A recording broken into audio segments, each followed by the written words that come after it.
They never came. Not when the doctors whispered the word cancer. Not when the treatments burned through her veins. And not when she sat alone in a sterile white room, waiting for someone who would never arrive.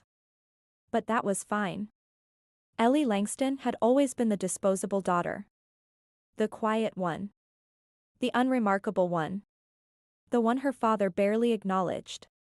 Her mother barely tolerated, and her brother, Liam, barely remembered unless he needed something.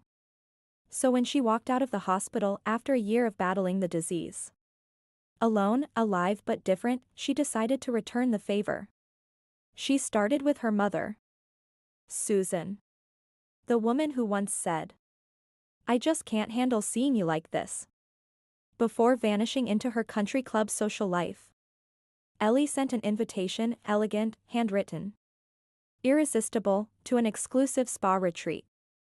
Susan, vain as ever, arrived promptly, expecting luxury. Instead, she found herself in a glass-walled suite, where the temperature steadily dropped. The doors wouldn't budge. The thermostat was locked. Ellie watched from the other side, sipping tea as her mother's breath turned to mist. "This is what it feels like, Mom," she murmured through the intercom. "The cold, the loneliness. The way it eats at you. But don't worry. You'll live." Barely. Susan survived, but she would never be the same. The frostbite took her hands. The cold took her spirit. Next was her father, Richard, a man who built his empire on ruthless efficiency. When Ellie had called him from the hospital, voice weak from chemo, he had said, "I can't afford distractions, Eleanor." So she became one. With precise calculations. She fed false reports into his company's system, subtle at first, then catastrophic. Stocks plummeted. Investors fled.